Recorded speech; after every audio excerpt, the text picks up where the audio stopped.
Yeah, I just told him we were too busy.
Trying to get by Benning.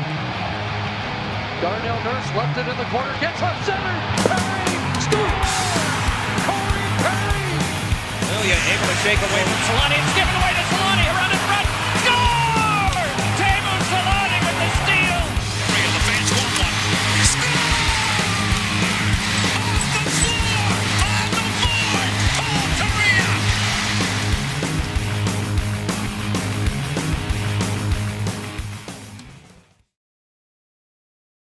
Hey, we're live. We're back. Hey.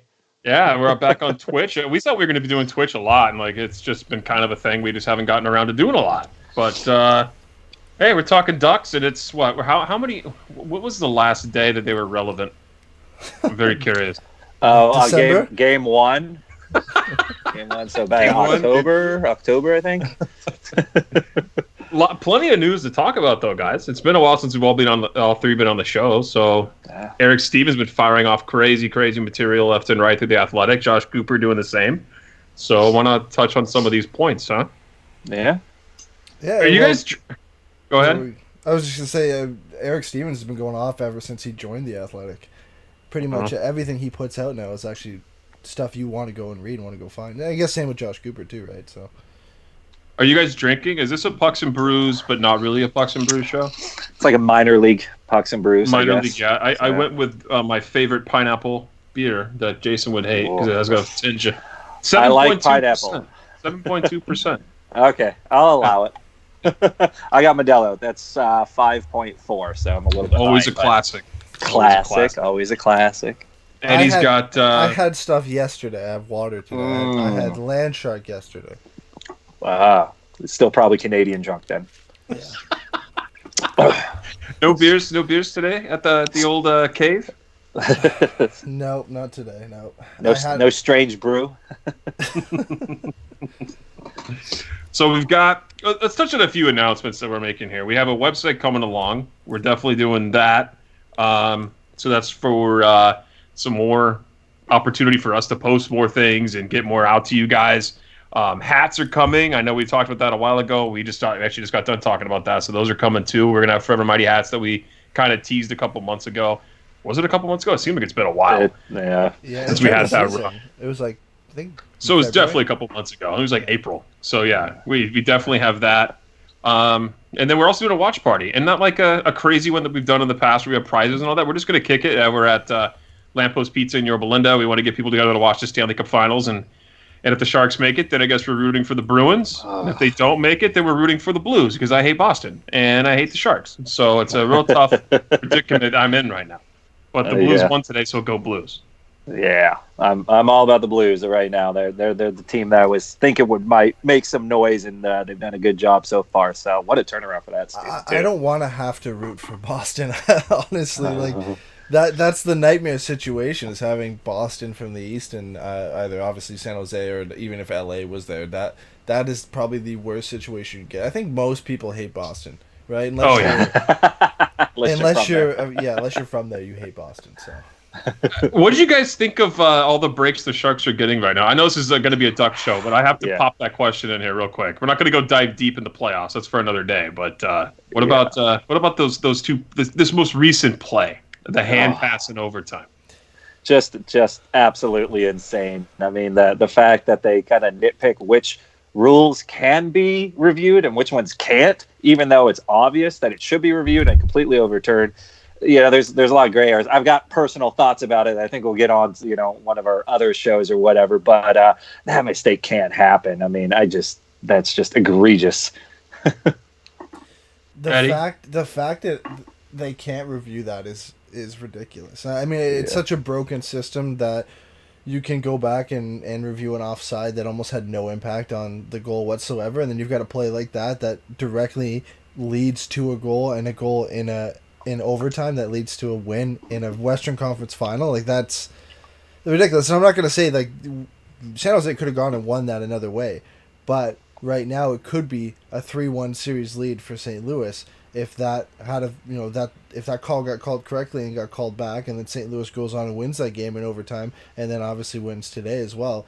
That's a massive advantage for them, and that's not the first time that's happened with San Jose in these playoffs too. So I mean, maybe you can look at it if it's just the first time, you say, okay, whatever. But this is number 3 where they've had a call that's directly led to them winning a game now. Yeah, I love the Sharks fans too. I have an old coworker I was hitting up on Facebook because I knew I was going to try to rile him up a bit, and he was saying like something about how those are the breaks in hockey, and what about that missed call? Well, are you literally saying that a missed call in the second period is just as big as an overtime? Like, it's not. A missed call in the second period, you can recover from that. If you get scored in an overtime, it's over with. Like, there's no turning back. Like, don't try to tell me that a missed delay a game call or a missed interference call earlier in the game is just as significant as an overtime blown call.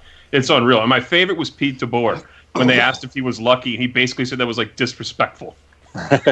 Yeah, all the breaks that dude's getting, and he's calling on them being disrespectful. All right, bro, you're high. You're totally high. All right, well, let's get to Eric Stevens, Eddie. What do we got? He put out an article with, I think it was 9 or 10 things looking into the Ducks offseason, questions to be answered. I have to thank him for giving us a structure for this show. Holy moly, the guy did some work. I didn't know how we were going to go about this, and he gave just 9 topics to perfectly go about. So thanks, Eric Stevens, for that. But his first point was to hire a coach, which I thought honestly would be done by now, but obviously it really can't be if they're going to go with Dallas Eakins like we think they will, because the Gulls are still in the playoffs right now.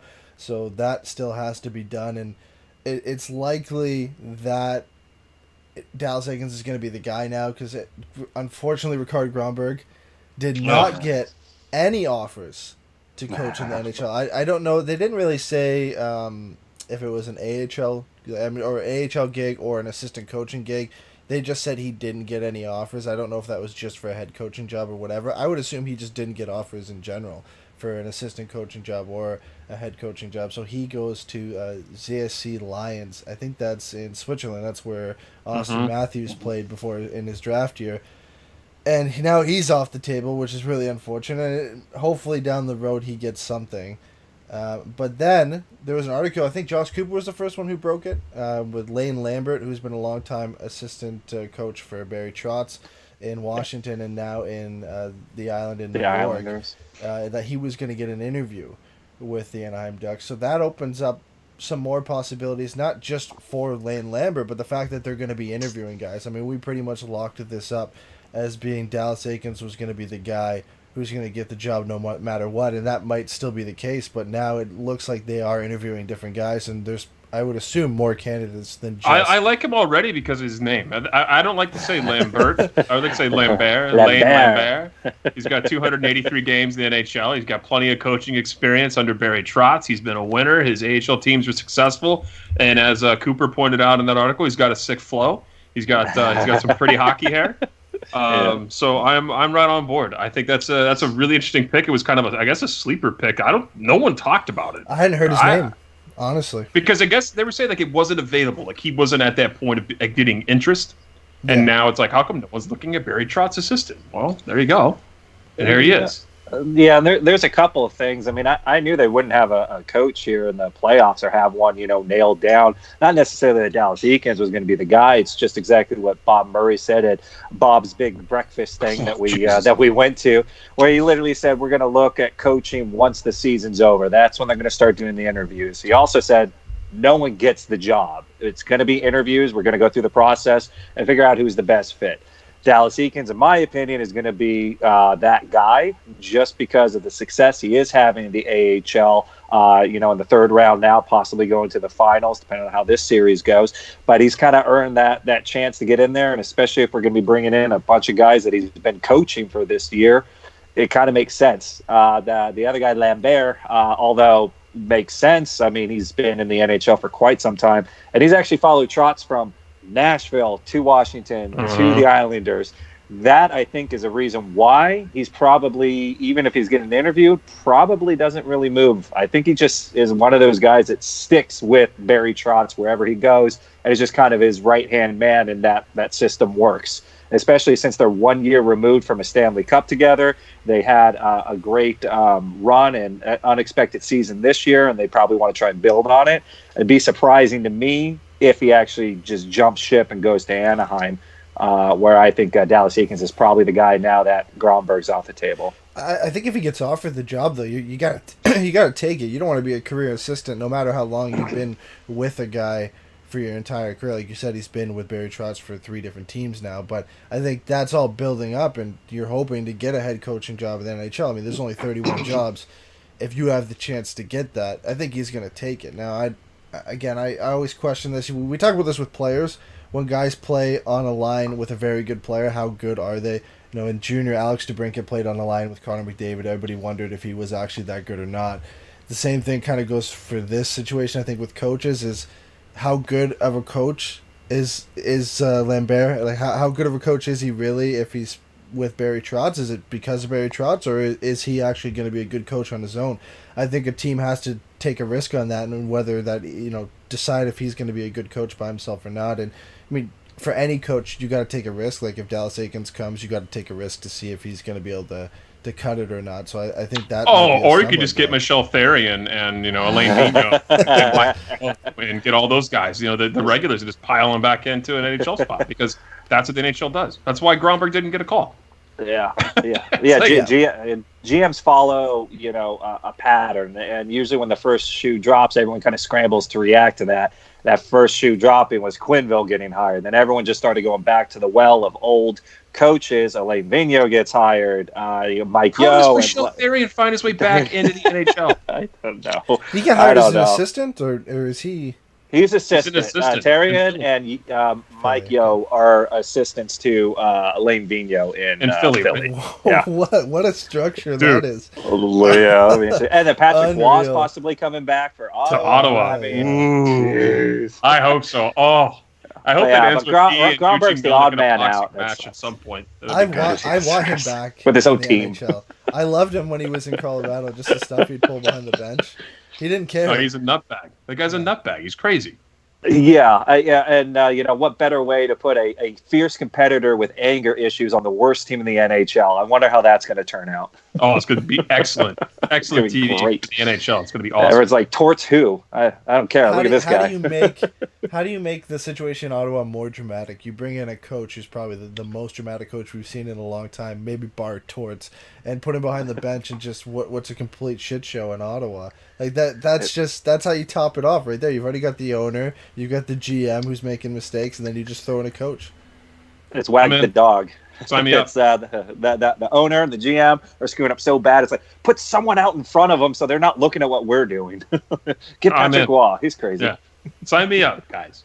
Sign me right up for that one. I'm excited for Patty Waugh to come back. I just watched the thing. I remember with him, like one of the funniest things I ever watched live with him is when he thought he had the puck in the playoffs against Detroit, runs out like a Statue of Liberty, only to have left the puck in the crease, and I think Shanahan tapped it home. It's like, oh, Patty. Yeah, at least it wasn't against their arch rivals. Yeah, at least it was in the playoffs, right? So this has to be Dallas Eakins. No, we got to finish off this coaching stuff. We've talked about everybody but Dallas Eakins. It's going to be Dallas, job, right? Okay, you're right. It has to be his job, right? Because the reason we're obviously there's other guys who are going to be interviewed, but we've been saying this pretty much since I guess the half of the season that this is going to, or since Randy Carlyle got fired, based off comments from Bob Murray, this is going to be Dallas Eakins' job. He's taking, he struggled a bit in the last part of the season, but that's because the Ducks pretty much brought up everybody who was good at all from San Diego and brought them up and played for the Ducks until the end of the season. Now they've made a big run in the playoffs. They got Lindstrom, they got Comtois, so they've got pretty much a full strength team and doing what everybody expected of them. Dallas Eakins, this has to be his job to lose at this point. Like he would have to. An interview for him is a formality. They know what they're going to get from this guy. Somebody would have to just completely wow in an interview or something to try and get this job. I mean, obviously it's not concrete because they are interviewing other guys, but I don't see how he doesn't get the job at this point, especially if he wins a Calder Cup. Like if he wins the Calder Cup, he's got it for sure. Very similar coaching is what I've heard in reading that article too, between Lambert and Dallas Eakins. Both guys who are good at communicating, both guys who are younger. They're able to get along with the younger players, that sort of deal. Not your run-of-the-mill old recycled guy that gets in and out of the NHL. So you can kind of see where Bob Murray's looking, and I think that's what Cooper's article said. You can kind of see where he's looking here, and I kind of feel that what are you going to put with the so if you empty out one, you got to refill the other. So you definitely need a coach in Anaheim. So then you got to refill the job with San Diego. But I still think I think you're right. I still think it's Dallas Eakins' job in Anaheim. Yeah, it's a lot easier to replace an AHL goalie than it is to try and find someone for necessarily an NHL job. But yeah, Eakins, in my opinion, he's deserved the shot. You put him in the AHL. He's done it for a while. He's brought the team up to where it is now, and like Bob Murray said at his breakfast, it was like the new younger players, which is where they're trying to head. They need more explanation, and they want to know a little bit more of why they need to do things or how they need to do things. And Dallas Eakins is more of that players type coach. So he's got kind of all the check marks. He's familiar with the young players. He knows how to communicate with them. The style he plays versus what Randy Carlyle played is much different. And I think if that moves in, the Ducks should be able to do a little bit better. So. You gave Carlyle a lot of credit there saying he plays a system or does anything. Yeah, well, it's pretty much just go out there and work hard. Just get it done. I don't know what you got to do. All you guys got to do is go out there and win. Just do it, damn it. The other thing on Lambert, though, they said that he was able to get the respect of the Capitals forwards very quickly. That was another thing, too. And he also helped out that penalty kill, which was sixth best when he ran it, which we all know the Ducks could definitely take an improvement here on specialty teams. So if that's any suggestion for his credit, I think that's something that the Ducks should take a look at. I think the goals would be better if they could get some goaltending. Honestly, if you guys have been watching the playoffs, it's just been brutal for them. They have all the scoring. They got Kevin Boyle back, right? And they got he played last night in his first game since coming back, so that should help him. Yeah, but the Chicago Wolves are a good team, but I think you're right. If Eakins, I think it's still his job anyway. But especially if he solidifies this with a Calder Cup, if they go and beat the Wolves at 5 or 6, and then they go and play the Marlies, which they're probably going to have to. Aikens versus Sheldon Keefe for the Ducks job. Whoever wins the Calder Cup. All right. It's no longer a battle for the Calder Cup. It's a battle for who's going to be head coach of the Anaheim Ducks. Yeah. Oh, or the Ottawa Senators.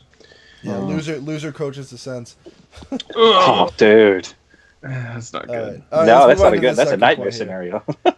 So the second point he had on here was resolve the Ryan Kesler situation. Then he in brackets he said and Patrick Eves. So the big news I guess lately has been Kesler had hip surgery that's likely going to keep him out for the 2019-2020 season. He still can return. Apparently there's still a chance he could return. I don't even know why he's trying to at this point. If you're going to miss an entire season at his age with just he got hip replacement surgery, didn't he? Like he had No, resurfacing. they shaved it. Oh, okay. They Either grinded way. the bone down in the pocket. That way it's smoother, and they put a cap on it so it doesn't have any more grinding in his hip. Sounds awesome. Yeah, sounds like a blast. Either Sign way, me up. he's likely out for this season. So that I think this article came out before that news came out, so that's essentially resolved for now. Is that he's out for this season? He's likely going to be on LTIR. I don't even want to say likely. He's going to be on LTIR. The Ducks are going to have that cap relief to work with, but not until the season starts. So they're going to have to. I think they have to wait until the beginning of the season to use that cap room. But as of we'll get back to him in a second because he said resolve the situation. What happens with Patrick Eves now? Because if he doesn't come back, is he going to take up an LTIR slot? Or are they going to try and move him? Are they going to buy him out? Like, that's the only situation that has to be resolved right now. I can't imagine they buy anybody out. They're going to buy anybody out. They're not at least not these two. Yeah, they're not ones to do it either, and that's another thing Bob Murray has said is that the owners don't like buying out players if they don't have to. He doesn't ask very often, but he said that it's something he was going to have to kind of address because he's got a couple of different options with that. Either buy out Kesler, which doesn't make a lot of sense because he's still got quite a bit of money in term, where Eves doesn't have nearly as much, and you also got to even look at Corey Perry at some point coming up here if he doesn't work into the plans of what the Ducks are trying to do. Those are all kind of buyout candidates, in my opinion. Eves is just odd all over. I mean, if he can come in and play, it'd be interesting to see. But I mean, that guy's played a handful of games over the last 2 seasons, dealing with mystery illness, number 1 or number 2, and it still hasn't been figured out. And so at that point, you just kind of sit back and I guess see what happens. But I mean, he'd either be on long-term IR or he'd be in the minors, and kind of bury. You can bury his contract in there, so that could be a possibility. Got an update here about it's not nothing about this, just interesting. But the Sharks and Blues in Game 5, Erik Karlsson, Joe Pavelski, and Thomas Hertl left and didn't return in today's game. They were down 5. They lost 5-0. I wonder if they just left because they were like, all right, well, this one's over. We'll just go home. Yeah. It's I was gonna say too, real quick. The whole thing with Ryan Kesler is they're not gonna buy that guy out. I can't imagine they're gonna do that. That guy's given literally his life to every team he's played for, especially with Anaheim. He's fought and fought and fought. A guy's like just the epitome of a warrior. And I can't imagine everything he's gone through where they could actually look him in the face and say, yeah, we agreed to pay you all this money and we want you here on this team. But, hey, man, now that you're having some problems and you're older now, I know it's business. But just the fact that Sam Willies don't like doing this just leads me to believe they're not going to do it, on top of the fact they're not going to kick him when he's down, I don't feel like. Because I still think he's going to try to come back. This guy's insane enough to do so. He's that fierce of a competitor.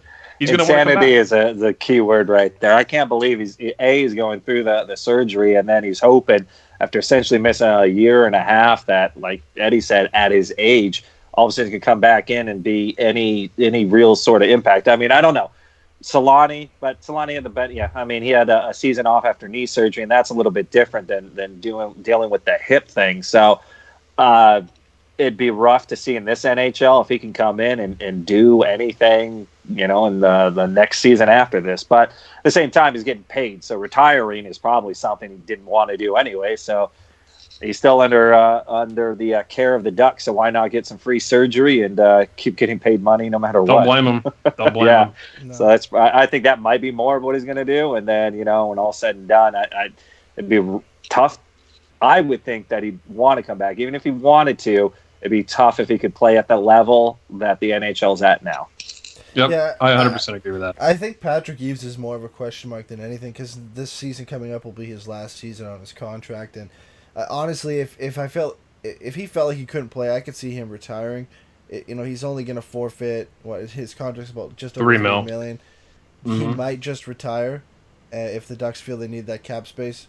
They could put him on LTIR, but they would have to prove that he can't play and that he can go on there. For him, I think it's more of a question mark because we really don't even know what he has still and if he is healthy to play or if his illness is going to come back and prevent him from playing or he just has some other type of injury. With Kesler, it's more clear-cut. We know what happened. He has hip surgery. He's likely out for the entire season. There's no reason they should even try and bring him back for this year at all anyway because the Ducks aren't going to be competitive and having him in the lineup, they weren't even really any more competitive. But, I mean, having Ryan Kesler in the lineup, say, over Sam Steele or even Isaac Lundestrom, is he going to be able to provide more injured or even if he comes back and is what he was last year? He's not going to really provide more than what those guys have anyway. So, in my opinion, there's no reason he should come back. I understand he's a competitor and he wants to play again and he wants to play healthy again. But I feel like he's kind of done, right? Like, there's no way he's going to come back and play this year or I think ever again, really, for Anaheim. There's no we'll way. See, we'll see after this year. Yeah, not this year. He's not playing this year.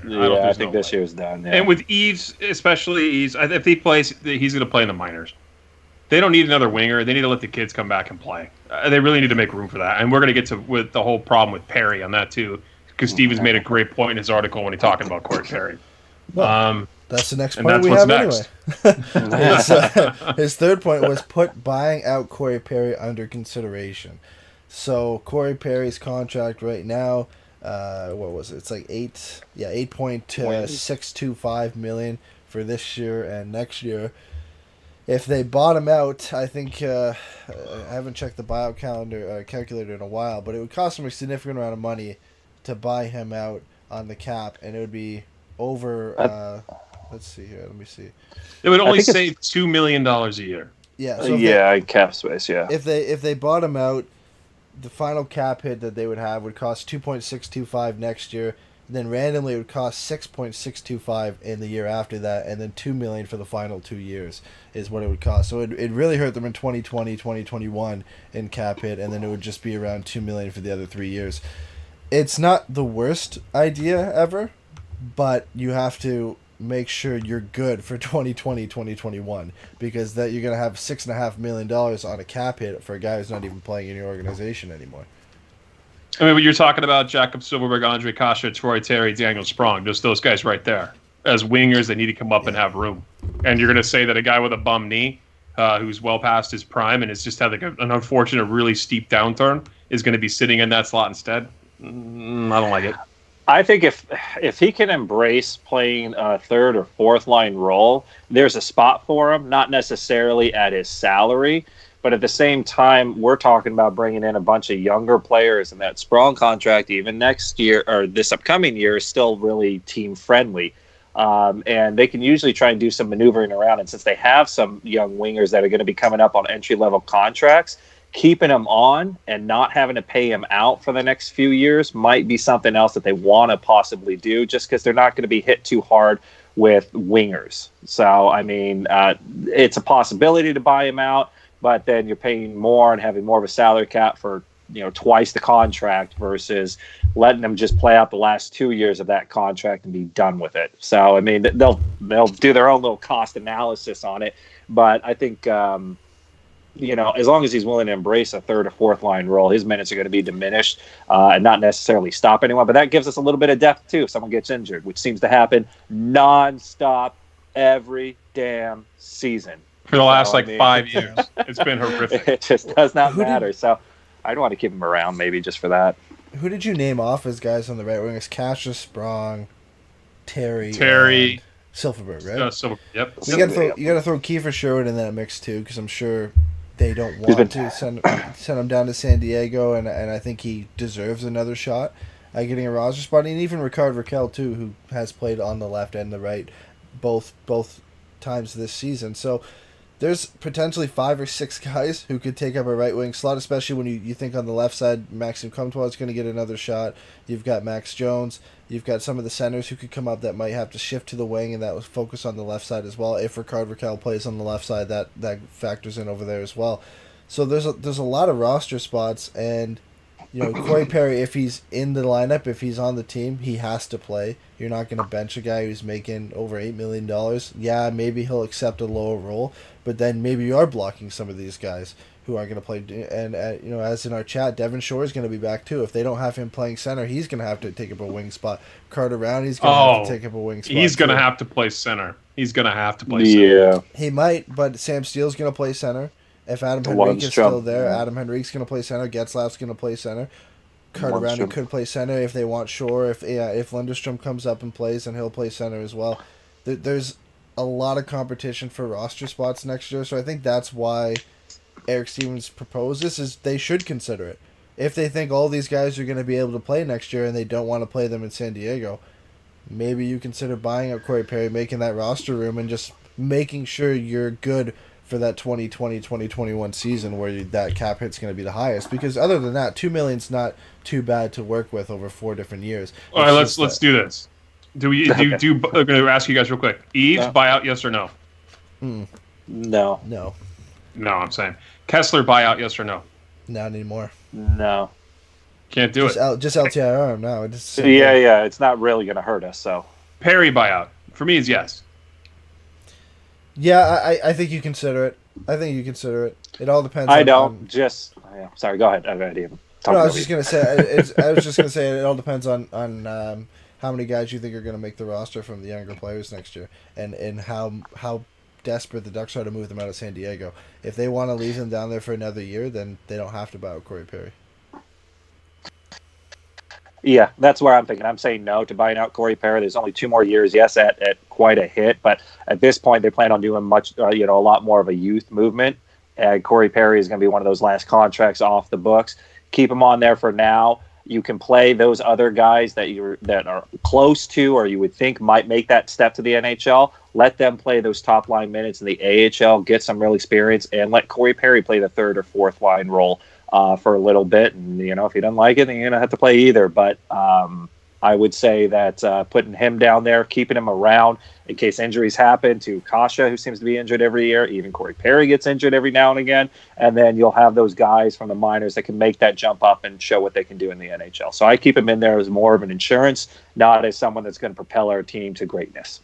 That's the flip side of it. If you're going to keep Perry, all that's going to do is let guys who are really good marinate longer in the AHL for 1 more year. Which is fine. 2 years max. And I think that's a good idea. And I don't think that's necessarily a bad thing. And everyone tends to think, they're in the AHL, they're being hampered, they can't play. It's like, well, really, they play 9-10 minutes in the NHL? Comtois needs it. I don't want to see Comtois full-time. There's certain players that should jump. Yeah, I would love to see Max just destroy in the AHL for another season or 2 and then come up. He's kind of had a weird year. Yeah, I don't think he's going to be a regular next year. He'll get a look, but he's not going to be a regular. He's the easiest guy to send down, but I think Max Jones has earned it. I think he's earned it to get a spot. Nick Ritchie is going to get a spot on the left side because he's still around. Rickard Rakell is. There's going to be tight spots on the roster. And the 4th point he brings up in the article kind of touches on that as well, is trade Adam Henrique or should we keep him? Because now at center it's going to be Getzlaf, Sam Steele, Adam Henrique, and whoever they decide to have on the 4th line. Adam Henrique takes up a roster spot, maybe in a position where the Ducks don't have as much young players coming up. When you look at how many spots they're going to be competing for on the right wing and the left wing, at center, I guess it's less of a question of who's going to come up. We talked about Isaac Lindstrom being a possibility. I think Antoine Morin will get a look, but I think he's eligible for San Diego next year, so he'll probably just start down there. So he should. Yeah, definitely should. Oh, he definitely should. There's potential for some guys to come up, but Adam Henrique is signed, I think, as long as anybody now on the Ducks forward group. I think him and Cam Fowler and Gibson are the ones signed the longest. Yeah, him and Silverberg. Silverberg and Adam Henrique go into 2023-2024 as their last season with the Ducks. Should they keep him or should they trade him? Because he's now, 29? Yeah, he's 29 now. So when does his NTC kick in? I believe on the next contract. So July 1st. He has like a 10-team no-trade clause. Yeah. So that kicks in there. It's modified. It's a modified no-trade clause. You need to keep him for at least a couple seasons, and then you can try to boot him. But I wouldn't hold on to Henrique for longer than 2 years. If you could trade him after that, it's just too big of a contract to a guy that's probably, if his peak is 50 points, he's probably going to start slipping at that age. And, I mean, he's probably more of a third-line center. And he's going to have to play bigger minutes with Ryan Kesler not playing. He's just going to have to. So it's going to be a tough go for Adam Henrique. Not a bad player at all. I like him. I just think that his usage in Anaheim is just, I mean, hopefully under a new system and a new coach, we see everyone kind of kick it up a notch. But I'd be shocked to see him play better than he did last year or the year before. I think he's a 50-point guy. My opinion is he came in about halfway or so through the season 2 seasons ago. He got this chance to play this season, and like everybody else during Randy Carlyle's time, suffered, didn't play well, nothing worked. And then once the reins of that were released, all of a sudden you start to see these guys kick in goals. All of a sudden Silverberg's scoring twice as many goals as he had the whole season. Henrique played better too. You can look at it one of two ways. You can either look at it what you would do or what you would want, or what Bob Murray is going to do. And what Bob Murray likes to do is overpay players. Yeah, well, besides that, he likes to build through the center of the lineup, which means he wants to have centers, defense, and goaltending. Wingers, he'll move in and out and place all around. But he says you have to have strength through the center. And right now, not having Henrique and not having Kesler, you have Getzlaf and a whole bunch of other kids that haven't quite made that jump just yet to second-line center status. So I don't think you can really get rid of him unless you have someone that's going to be able to kind of strengthen the center lineup. So in my opinion, I would definitely keep him. I would love to see what he does under a new structure. If he can maybe get past that 50 points and closer to 60. And I think he could possibly do that under the right structure. Last season was a bad season to do it. The year before that was half a year with Randy Carlyle, and he still did decently well. And if anything, you get consistency out of him. So even if he hits 50 points, that's not too bad in a center role. So, maybe a little bit of an overpayment, but, I mean, this is a guy that I think can really still produce, and I'd rather see what he can do over the next couple of seasons. If he starts improving on that 50 points, I don't see why you necessarily move him off. If Getzlaf starts getting older, we don't have a huge number one center after that. So we got a little bit of strengthening to do, and I'd hate to get rid of our top 2 centers. I think you keep him for now, and you see how he does next year. Maybe you keep him around for another year after that. And then you kind of assess where you're at, because I think Sam Steele will solidify himself as a regular this upcoming season.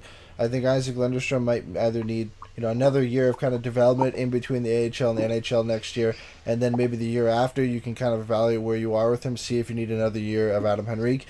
And then we also have to look at who the Ducks are going to draft this year at number 9. If they take a center, and that guy's about 2 or 3 seasons away, I think that's when you kind of figure out how long you're going to keep Adam Henrique for. And I think you keep him for at least 2 seasons, and then you assess and see how far along your prospects are, and if any of these guys need to jump into the lineup. He's a good stopgap option to have. He's making a little bit more than he should, but it's not like it's going to break the bank. He is a pretty consistent 50-point guy. I don't believe, even in a new system, unless he has like a one-off year, that he's going to hit 60 or even 70. I don't think he's that type of player.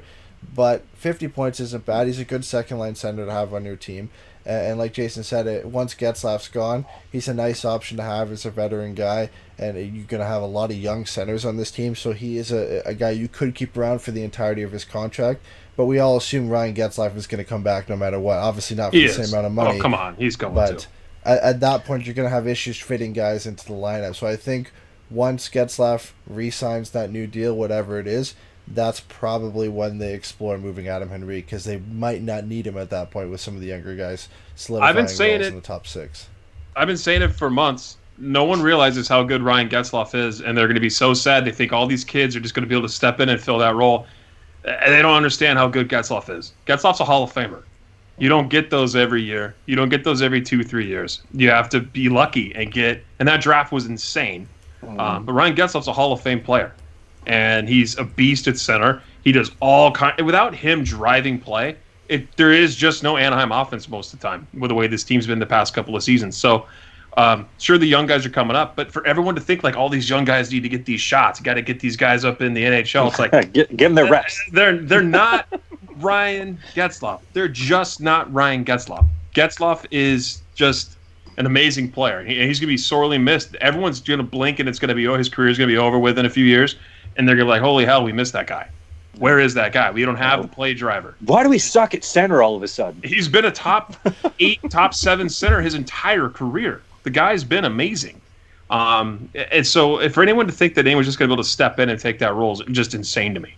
It's insane. He's not a Corey Perry situation. Perry's a good player. He's not a Hall of Famer. He's not Ryan Getzlaf. So I agree. You got to assess where we're at, probably after the expansion draft with Adam Henrique to see what he's doing, to see if Getzlaf's going to resign. Then you reassess that. You have to keep him here right now, especially with Ryan Kesler not playing. So you can't trade Adam Henrique yet. You just can't do it. Yeah, I think no matter what, he's going to be back next season, and then we'll see where it goes from there. But the fifth point Eric Stevens had, again, it still kind of touches on the roster movement and different acquisitions or trades, and he put in here, shake up the new core or stick with it. So I think that means more so move out some of the younger guys, whether it be Rickard Rakell, we heard talk about that, or Cam Fowler or Hampus Lindholm, and maybe I'm assuming that's what he means when he says the new core, because the old core is Ryan Getzlaf and Corey Perry and Ryan Kesler. I think the new core he means is the guys around 24, 25, 26 that Bob Murray talked about, saying that he didn't like. I think he said something along the lines he didn't like how they were their leadership, or how they were leader grits. Leader grits. What do they call it? Leader grits. I can't remember exactly what he said, but do you think they should shake up the core, maybe go at free agent route and bring in some guys? There's not a lot of headlining free agents this year, or maybe go out through trades and trade guys like Rickard Rakell, or do they just stick with it and hope it works? You can't trade team-friendly deals. I'll say that. Go ahead, Jay. Yeah, no, I would say no, not necessarily. I think he made a lot of those comments, too, when he was trying to find an excuse to keep Randy Carlyle. That's when he was trying to say a whole lot of the 20-somethings need to really step up because they're not doing it.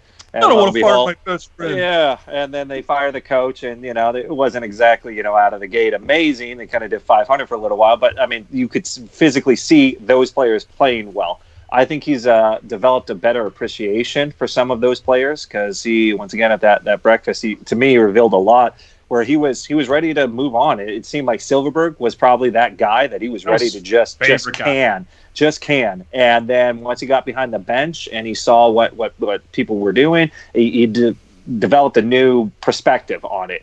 So I don't think that still rings true for him anymore. I think he kind of knows much better of what he's got. He might try and move things around, but he seemed more upset at the veteran players when he was talking about him. It's just they weren't accepting the fact that younger guys are going to come in and on those newer contracts and get a little bit more playing time. But that's the new NHL. I think Repair. I think Kesler, I think Getzlaf, I think it's just, we had to pay our dues. That was the old NHL. You had to pay your dues before you got that time. Younger players with, the quickness of the NHL, they get a little bit more time, a little bit quicker now. And the older guys like, what? I had to wait so long to get to that point. They're getting it a lot quicker, and they might bitch and moan a little bit.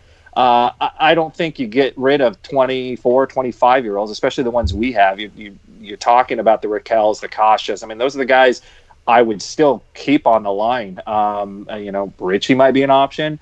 And then Bob Murray's a defenseman by trade before he ever became a GM, and he's not really going to get rid of anything that he's helped to develop and has faith in. And I think he's got a lot of faith in. And he's got Lindholm, he's got Fowler, and he's got everything. They've always been like this feed of defensemen, and now they're this feed of forward prospects. There's not a lot to look at that's flashy on D. There's just not a lot coming back. So if you start trading off guys, you better hope you get a steady return on defense, because you're asking for it at that point. If you're trading Cam Fowler or Hampus Lindholm, you're hoping you get either a first-round pick where you can draft a defenseman in this year's draft or next year's draft, or you're getting one of the best defense prospects that team has, and hopefully that would be one of the better defense prospects in the league, because you just can't do it right now. I mean, you don't trade Hampus Lindholm at the deal he's on. You don't trade Rickard Rakell at the deal he's on. You don't ever trade Hampus Lindholm. No, you don't. Yeah. You don't. Never. He's untouchable. Untouchable for life. Maybe sign him a lifetime contract. Yeah, maybe you try and trade Cam Fowler. We've talked about that, and I think there's still a fair amount of people who want him traded. But like you said, you better hope you get a defenseman in return, because right now on the left side it's Ham Hampus Lindholm, Brendan Gooley, and then you've got Jakob Larsson and Josh Mahura. So there's some very good guys. They put Cammy on the other side and put Brendan Gooley with him, and they played well until Gooley got an oblique injury. So there's that. Yeah.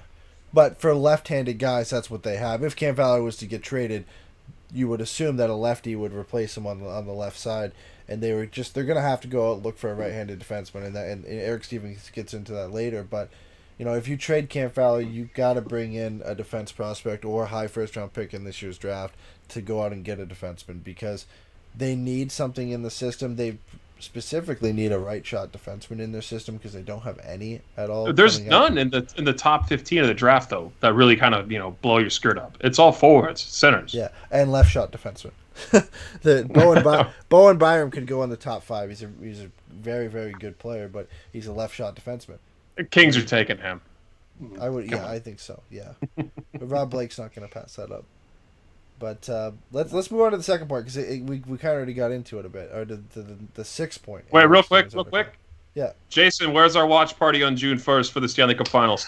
Yeah, so we're going to go back to Lamppost just for a little bit. This is not going to be like a traditional Ducks watch party, because guess what? We're not in the Stanley Cup Finals. Well, we want to have fun.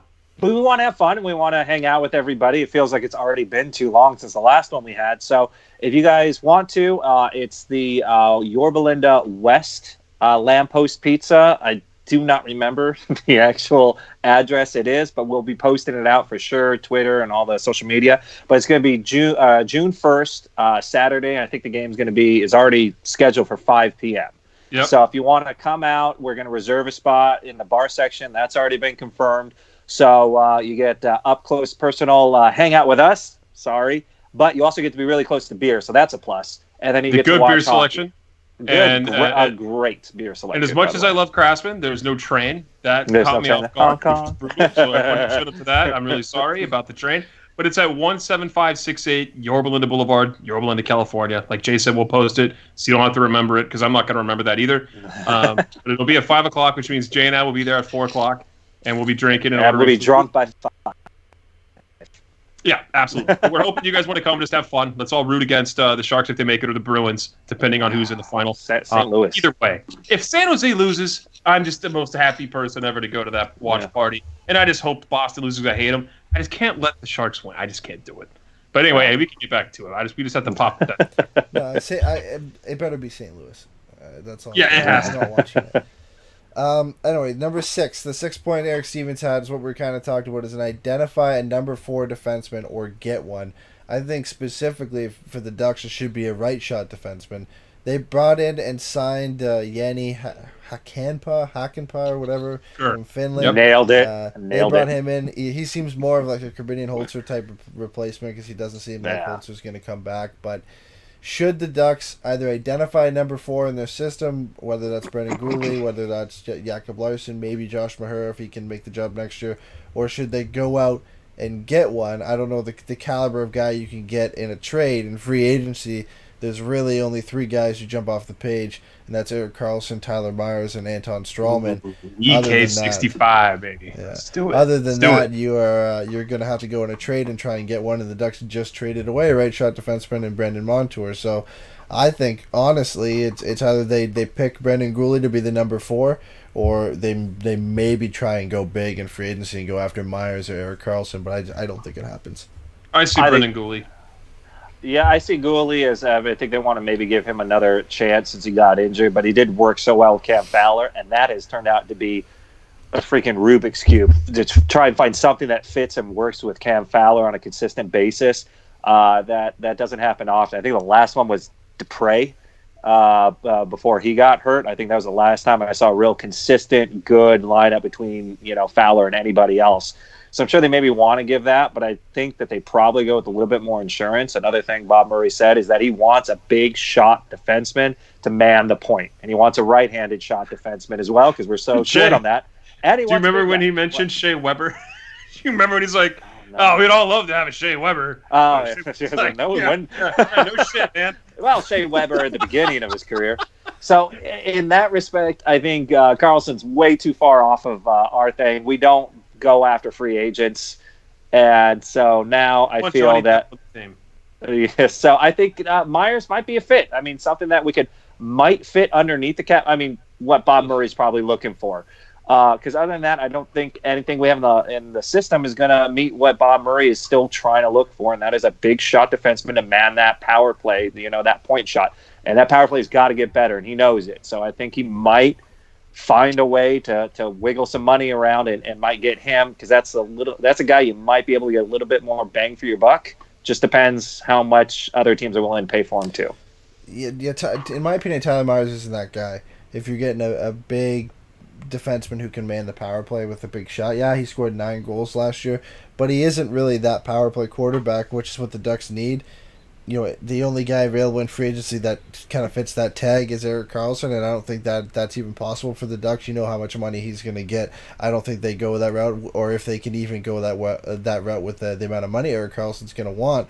And other than that, I mean, Anton Strawman, he's no longer that type of guy. And unless you're signing him to a 1 or a 2 year deal, that would be for a team who's going to be competitive and is going to try and compete for the Stanley Cup, which I don't think the Ducks are going to do, and I don't think going out and getting Anton Strawman would be the route for that. So maybe it's to a trade, or maybe you hope you hit on somebody in the draft and go that route, because he went to Europe, he got a right shot defenseman, maybe not the one we expected. There was, I think, Oliver Kaski was the top point scorer in Finland among defensemen, and he was the guy that was tagged as a power play quarterback. Nobody signed him yet, so maybe he can go back there and get him, but that would be the type of guy he'd need to go get from Europe. Other than that, I mean, I think he stands pat. I don't think he goes out and gets one in a trade. I don't think they want to move any assets out to try and bring in a defenseman, because they just got rid of Brandon Montour. So what did you guys think of the free agents that Eric Stevens talked about in his article? How did you guys feel about those? He mentioned quite a few different ones, didn't he? No, it wasn't Eric Stevens. It was Scott Burnside for the Athletics. And potential free agent targets were none of them were defensemen. Jordan Eberle, Anders Lee, Matt Zuccarello, Gustav Nyquist, and Ryan Dzingel. And he said the best fit was Ryan Dzingel for the Ducks of the Columbus. Yeah, that was Scott Burnside's article in the Athletic on May 13th. So just a few days ago, about a week ago. I don't think any of that makes sense when the Ducks needed a right shot defender. Well, they don't need a forward. They don't need a forward. If they're going to go out and get a forward, it's going to be a guy who can play in your bottom 6 to try and maybe move the rookies and the younger guys up in the lineup. You don't need to go out and get a Jordan Eberle or a Ryan Dzingel or a Matt Zuccarello. As good as they would be, I think Jordan Eberle playing with Ryan Getzlaf would be great. I think Matt Zuccarello is a really good player, and I think in a season where maybe I thought the Ducks could be more competitive, I'd be all for it.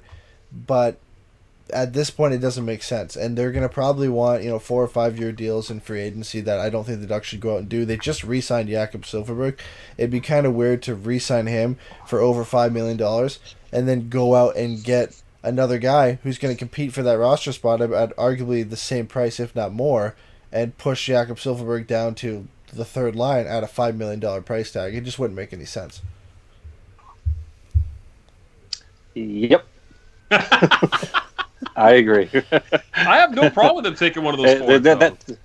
I have no problem with that. I hope they fill the hole on defense too. And then he's talking about a college kid. We're a great college city now because there's room here for college kids. Or I want a European defenseman, yada, yada, yada. So whatever he does on that end, if they went out and got, let's say, a no-name defender to slot in lower than 4, and then you go out and trade somebody and you get one of these guys, not really a problem. I think someone to play along that wing with Ryan Getzlaf and Rickard Rakell is pretty damn invaluable, because it just hasn't been a thing.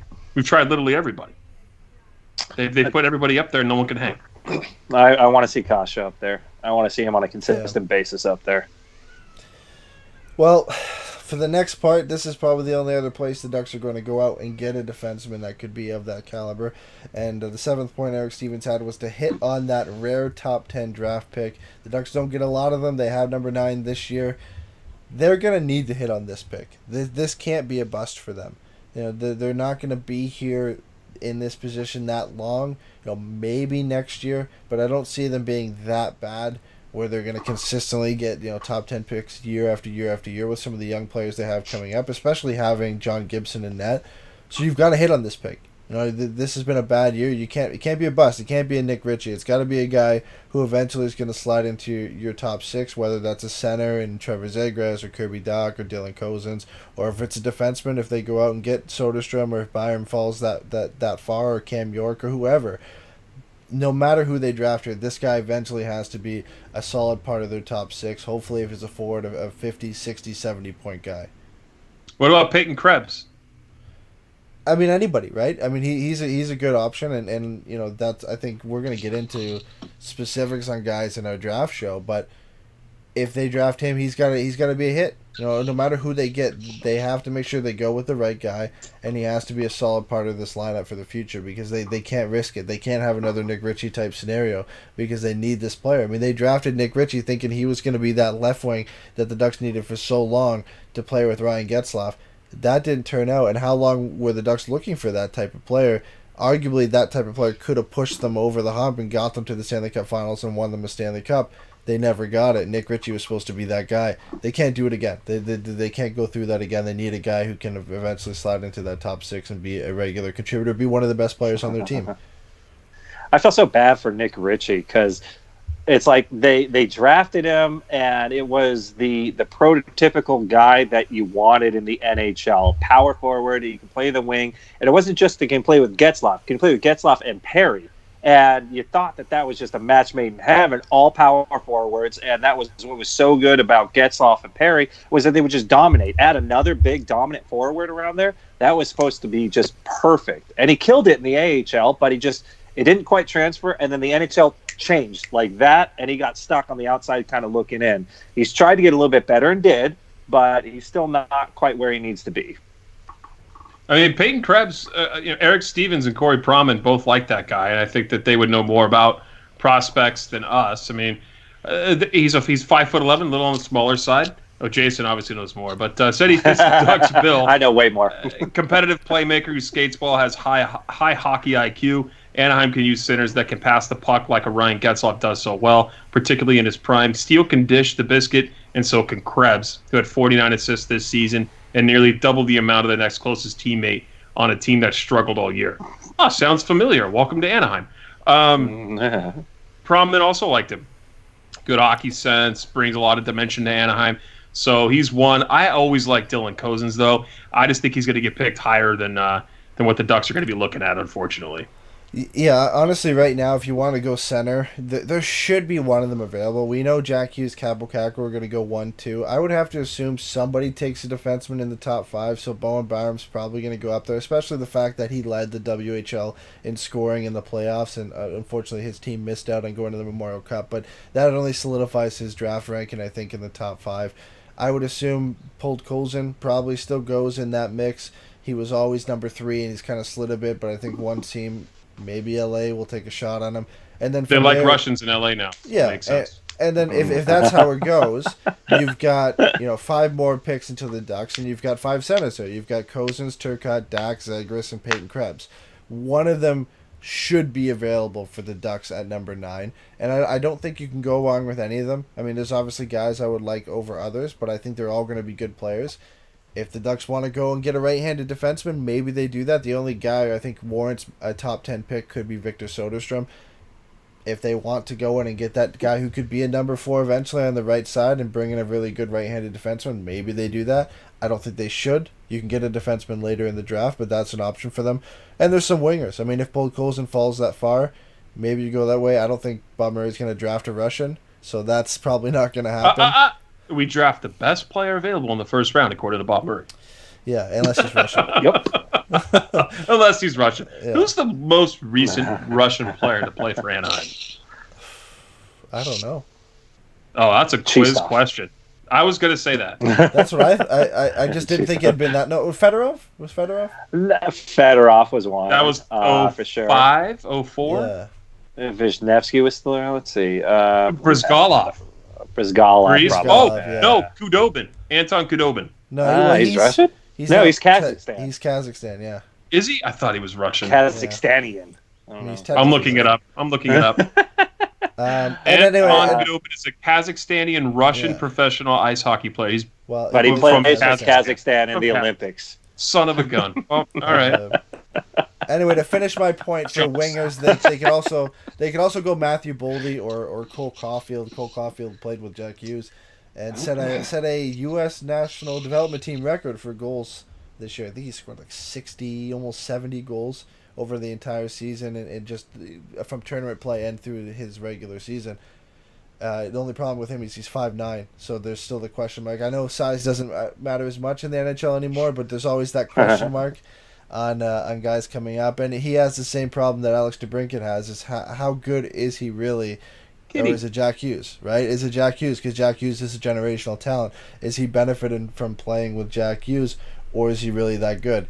There's you can look at the Alex DeBrincat situation and say, yeah, maybe, he's going to turn out to be like DeBrincat, and DeBrincat is very good. Or is it like Dylan Strome, who people had the same question mark with Dylan Strome and Connor McDavid, and Dylan Strome struggled a bit. That's the two outcomes you can possibly get, right? So do you take him at 9, pass up on the center, make Krebs, and pass up maybe on Matthew Boldy and go with Cole Caulfield? I mean, the Ducks could use a guy like that if he pans out, a guy who could score 30 or 40 goals, but I think he's the biggest risk to take at that spot.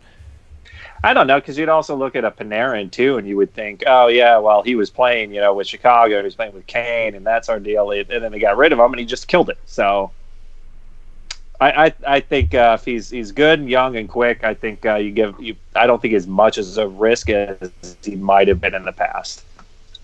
Yeah, you got to look at Russians. You have to look at Russians.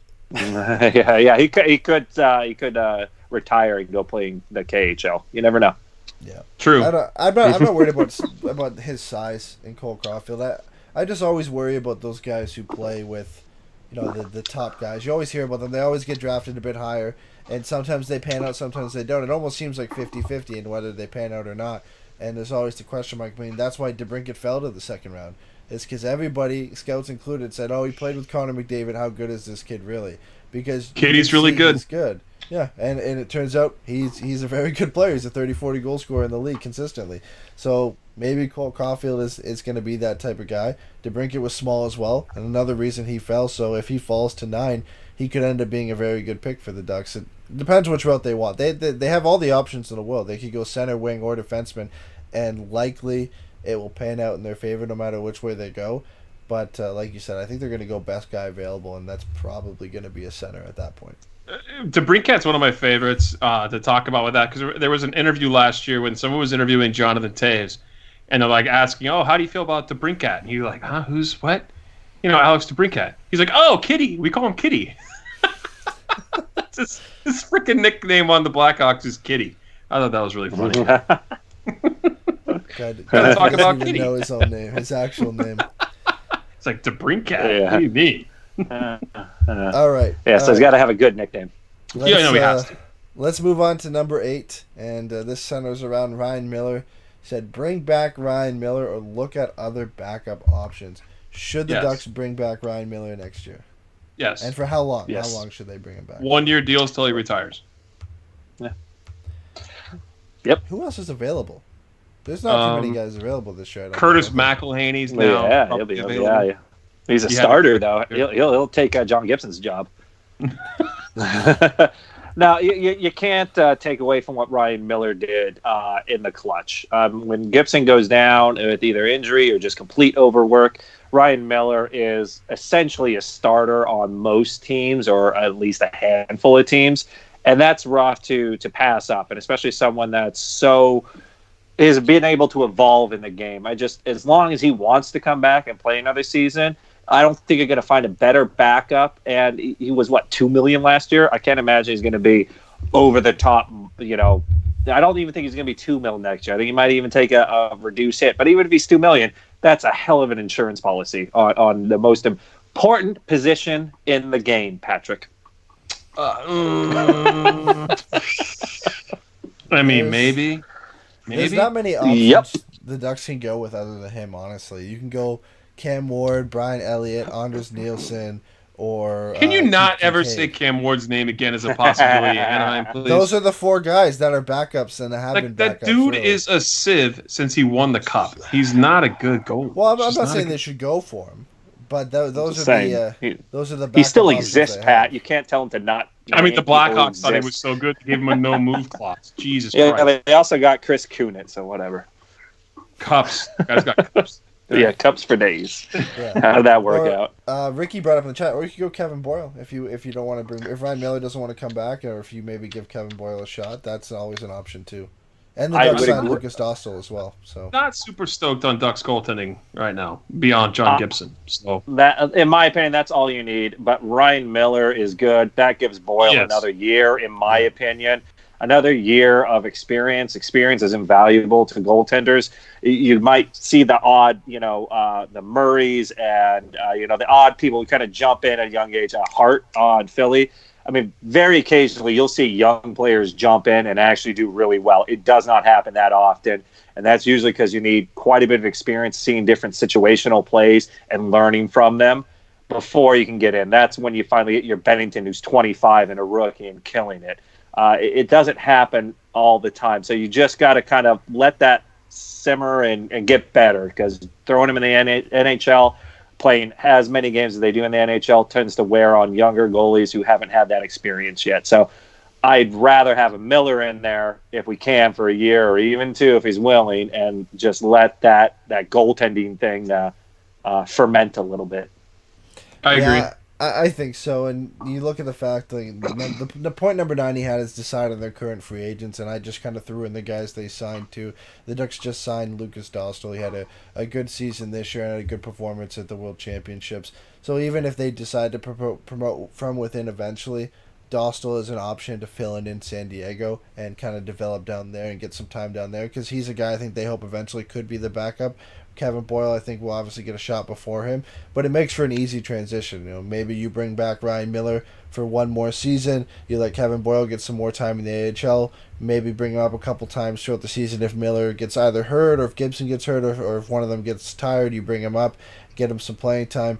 And then the season after, you bring him up as the backup if Ryan Miller doesn't come back, and then you allow guys like Lucas Dostal or Raymond or whoever or even Ole Eriksson Ek to get more playing time to get more playing time in San Diego and kind of take the next step in their development, moving on from Europe and coming over to the AHL too. Yeah, Well, and I'm sorry, and Bob Murray also, he mentioned by name, we got this really good young player, a goaltender, Ek. I mean, he mentioned him by name. He skipped over all the other guys in the AHL, but he said, we got this young goaltending kid who's a stud. We're ready for him to kind of come in there. But he's going to be kind of that transition probably away from Gibby. And so he's kind of at that same distance in age, where it's about a 6-year difference, where if Gibby starts to go, Ek, at least at this point, his potential is to kind of replace him. So I'm not as concerned as Pat is as far as the Ducks. Right now, we're kind of that funky who's the backup. But if we've got a solid starter, that's all you really need for the next 4 or 5 seasons until apparently Ek is going to be that guy they think is going to be that next level of Ducks goaltending. We'll have to see what happens there. So I think Lucas they Dostal haven't had could be great that guy, too. goaltending. So No, they need a backup after Ryan Miller. John Gibson is going to be the guy who's going to start 60 games, but once Ryan Miller's done, and we assume, I don't think he's going to play till he's 40, so he's probably got either this one more season if he decides to come back, or maybe 2 more. I think that's going to be it for him. I don't think he's going to play into 40. He's chasing that dragon to the Stanley Cup, dude. He's going for it. We'll see how long he can play for him. I think Ole Eriksson Ek is going to be a good goalie. I think Lucas Dostal is a good pick too, because some people last year when he got drafted had him as the top-ranked European goaltender. There's a couple guys who went before him, and he's just played well since the Ducks have drafted him. He hasn't really done anything wrong, so good chance. I want to see him eventually when he gets to San Diego and see how he could do, and he might be a long-term backup for John Gibson eventually once he makes it to the NHL. Let's see where they land. Mm-hmm. And then the only other free agents the Ducks have are Derek Grant and Corbinian Holzer. That's it, and I guess Chad Johnson, but Chad Johnson isn't going to come back. So I don't want a football player on the team. No football players on the team, please. So does Derek Grant come back? Does Corbinian Holzer come back? What do you think? Holtz or no, Grant, I think he will. They let Grant walk once. I don't see why they wouldn't let him walk again, other than they're worried about their center depth. So he's 50-50 for me. They might do that, or they might try and do what they did last time, try and find somebody else, or hope somebody gets promoted from within to take that spot. It kind of depends. And with Holzer, the one thing the Ducks kind of lack is the size. I mean, besides your Josh Manson and then a whole bunch of guys who can't cut it in the NHL, your Luke Schens and your Schusters, at least Holzer can probably play that third line of defense and be a bigger guy and a little bit more of a physical force, which the Ducks lack a lot of times, and they get kind of pushed around. So I'm more optimistic they might keep him, but then again, they might look for something cheaper and of a similar size. Yeah, I think Holzer's gone. I think Derek Grant maybe they'll decide on. I forgot there was some other guys who were UFAs too. Sam Carrick, Kalle Kossela, Kevin Waugh, Adam Cracknell, Andy Belinsky, Jacob Magna, and Andre Suster as well. They're all UFAs, along with the three guys we mentioned. So there are some decisions to be made. I think like Kalle Kossela probably is back in a minor role. Sam Carrick, I think, can go back down to San Diego. Kevin Waugh, they'll likely bring him back and hope that he can get back to the Ducks lineup at some point. Yeah. On defense, I think Andy Walensky, Jacob Magna are definitely back. I think they're good depth options and they're good guys to play in San Diego. Andy Walensky for sure, because he might have to start next year on right defense if they can't find anybody else. And then I think the only guy who walks from that, I think Andre Suster is probably gone. That experiment kind of failed. It didn't really work out. He was brought in to be that number 6 guy. It didn't work out at all, and he spent the rest of the year in San Diego. So I think he's gone for sure. Yep. Ugh. No more Schuster, please. Please, no more Schuster. I don't need that in my life anymore. Nah. We're all over it. All right. Well, the last thing I have is an update on the San Diego Gulls, because that's the... we still have Ducks hockey in a way to talk about, and the Gulls beat Bakersfield, moved on to the Western Conference Final, lost Game 1 in overtime to the Chicago Wolves, and then won 3-0 last night with Kevin Boyle returning to lineup and getting a shutout. They're making a run. They're making it interesting. This is the team we thought they were going to be all year, and they got a lot of guys coming back healthy, and obviously getting Maxime Comtois to come down because his junior team lost. They're making it interesting. They're making a run for the Calder Cup. Shout out to the NHL for putting it on NHL Network, by the way. Seriously, I didn't find out about that until the game was over. I was so pissed. I was like, I wasn't doing crap. I was like, I could have easily sat down and watched this. I was so upset when I found out later that it was on actual TV. Dominant people game can see it by the boys. Dominant game. I felt like Kevin Boyle had to make some damn good saves. The Wolves didn't die easily. Did not die easily whatsoever. And they could have very well been up 2-0 in this series. And the Chicago Wolves are a step up above Bakersfield and above Barracuda, who the Gulls have recently beat. But if they get out of this series, they're in for some trouble against the Charlotte Checkers or against the Toronto Marlies. Those are both really dangerous teams, man. And I think former great Duck, Dustin Tokarski. Didn't we have Tokarski as a goaltender? Goalie. Yeah, he's playing for the Charlotte Checkers now. Oh yeah. So now he's on the Charlotte Checkers in the Calder Cup final playing against the Marlies. So, I mean, now we're in trouble. I mean, might as well just forfeit. Just forfeit. I mean, we're not going to beat this guy. We haven't already forfeited. He played 27 games for the Gulls back in 2016, 2017. So he's highly regarded here in Anaheim. So maybe we can pick him apart. We got that. We got that scouting report from all those warm-up goals. God, Maxime Comtois is beautiful in this. And what the hell is up with Adam Cracknell? That guy's killing it. He's killing it, yeah. I don't know. That's unreal. He's one of those guys. He's been around, right? So he's been put in a good position. I think he's playing with Maxime Comtois, and I think Sam Steele centers that line. I'm not 100% sure, but he's playing with some good players. Is he the Logan Couture of the minors? He leads the AHL in points in the playoffs. He has 15 points right now in the playoffs. He has 6 goals and 9 assists. So he's Logan Couture. You're not quite sure how he's doing it, but he's doing it in the playoffs. Yeah, he's more like a Couture without the rat teeth. He's want to get rid of those. Yeah, that dirty look.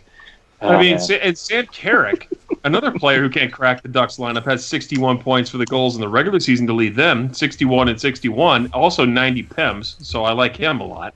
And then Chase DeLeo, number 2 on the team, is scoring 55 points in 66 games. So that's pretty interesting. It's crazy how players who can't crack a Ducks lineup or an NHL lineup can just dominate in the AHL. It is unreal to me. When they get to that next level, they can't hang. Richie. It's great. Honestly, I think San Diego's a better team than Chicago. I think Chicago's a really good team, but I think with Kevin Boyle coming back and them actually having solid goaltending now, I think they'll be able to win this series.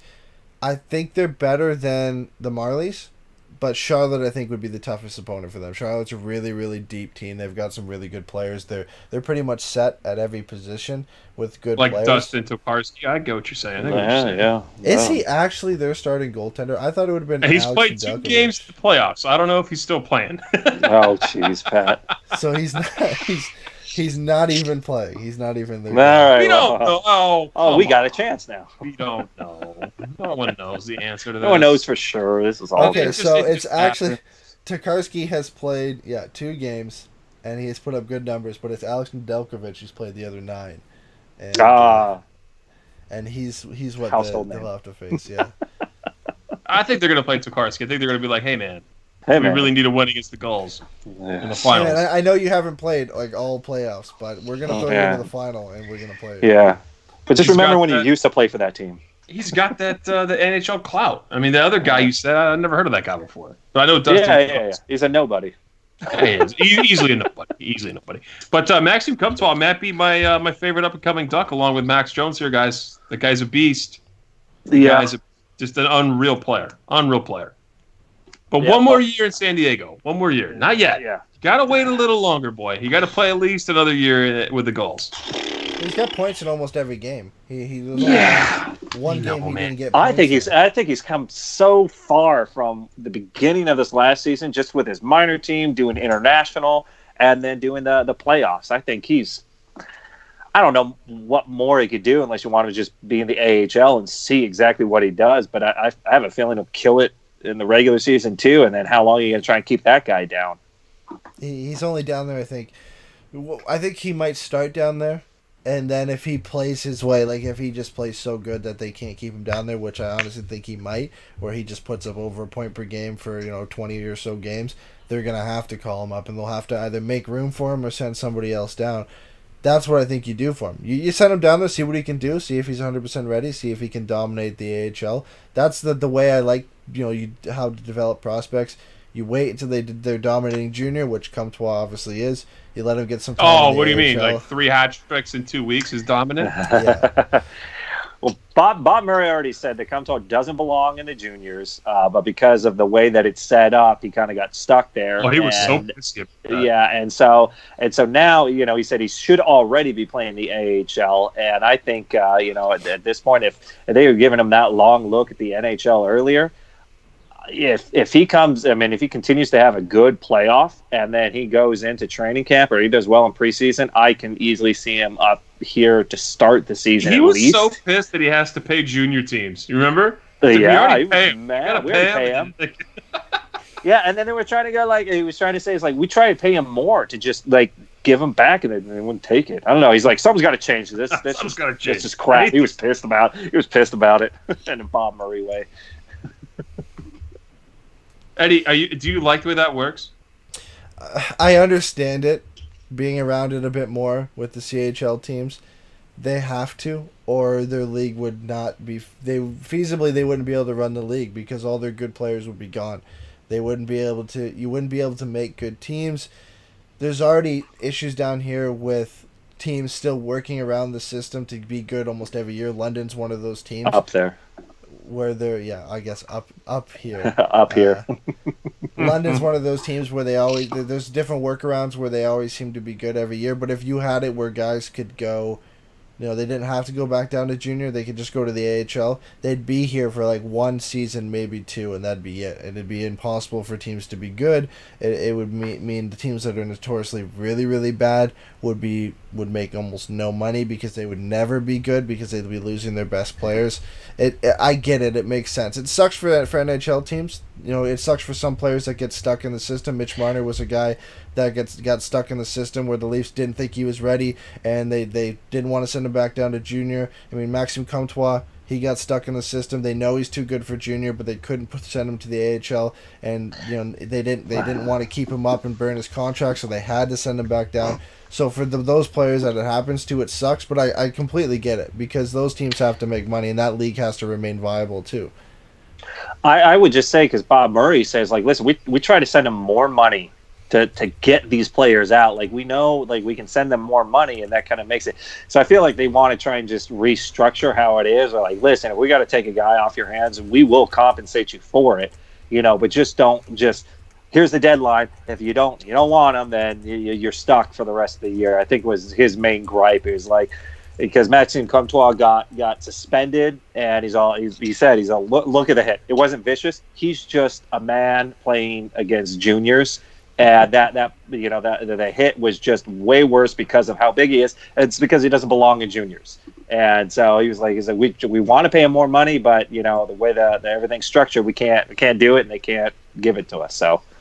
Yeah, and you also have to think too. It wasn't just because of Junior that they sent him down. It's because if they had played him one more game, he would have been exposed for Seattle as well. So I think that's a main reason why they sent him down. Maybe Bob doesn't either admit that or whatever, or remember. Or he is getting old. But that honestly, no matter what, you had to send him down for that, because the Ducks are already going to have to protect Jones, Steele, and Lindstrom.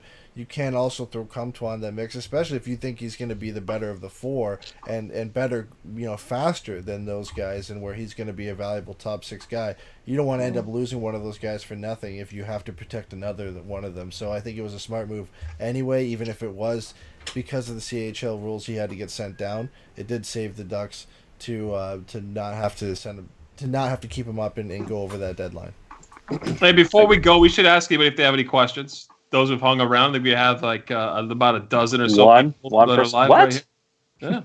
Yeah. Anybody? They're the real heroes.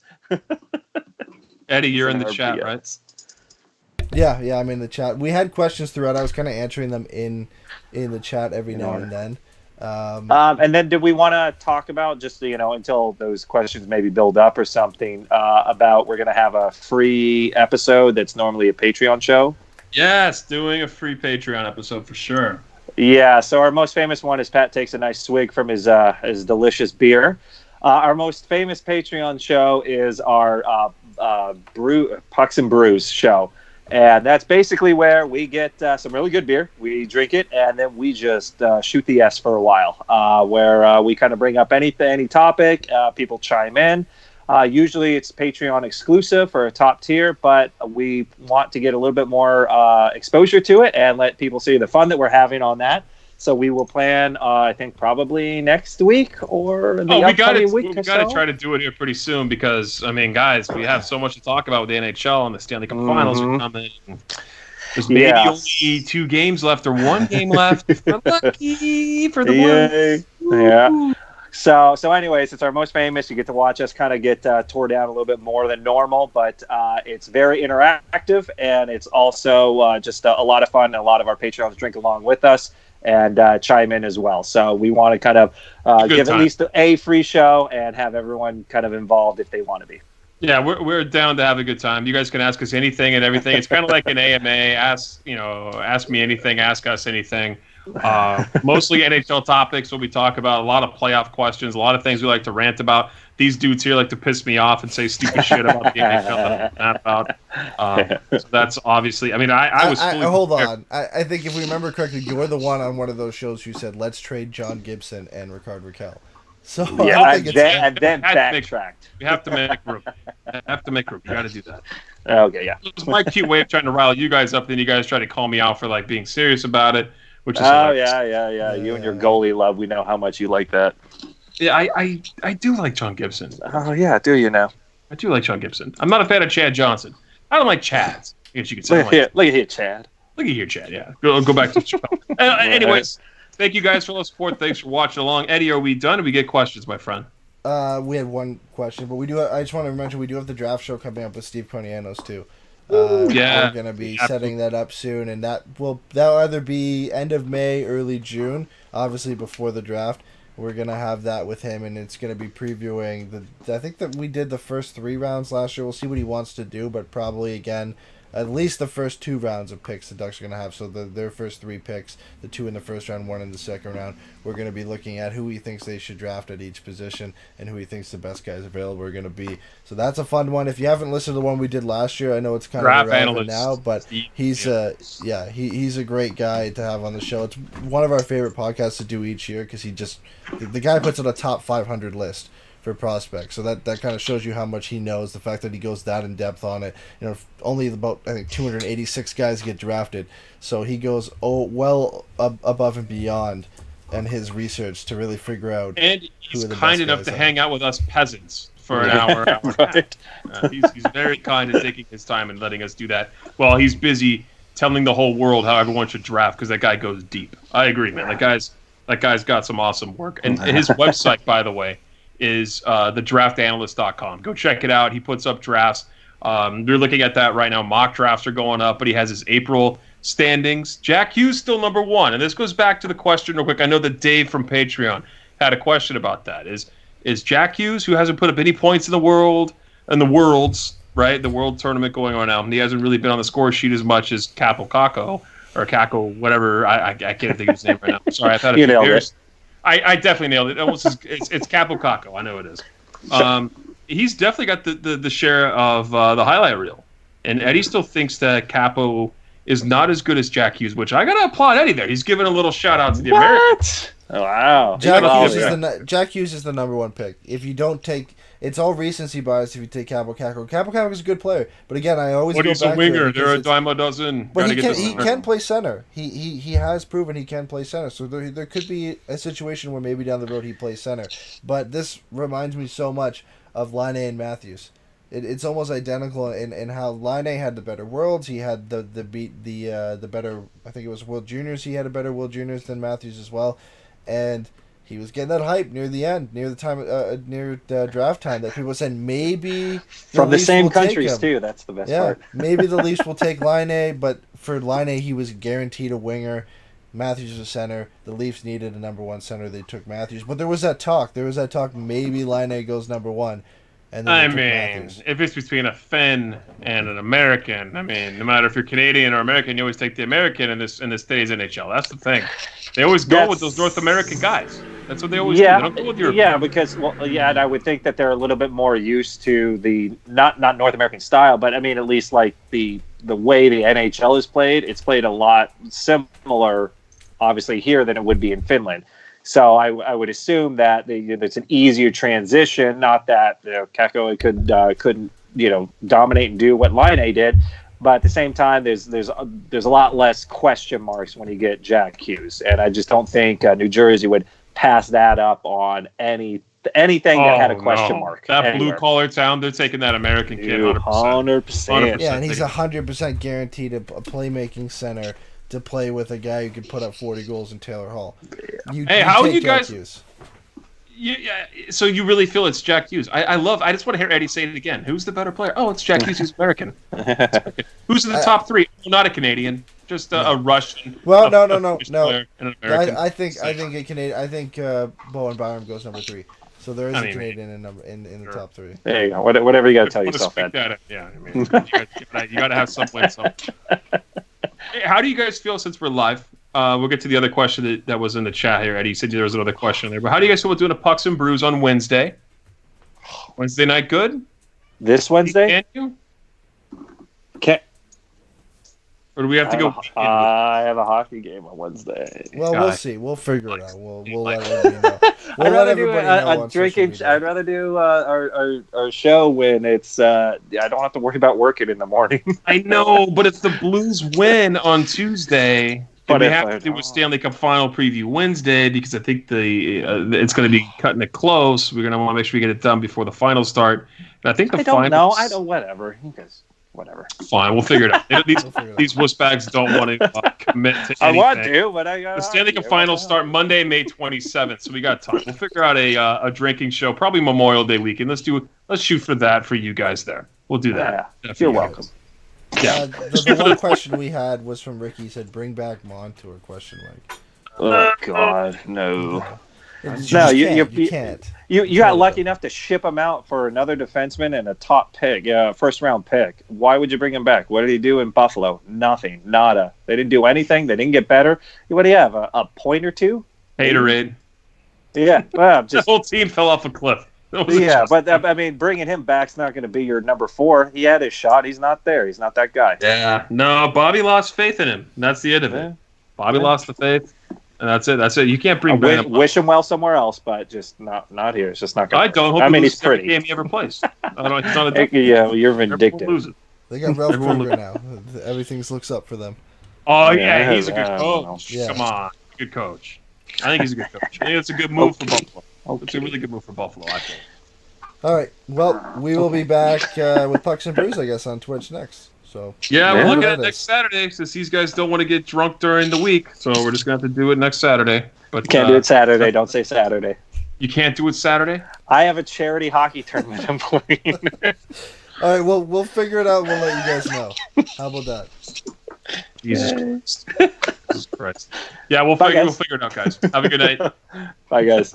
Bye.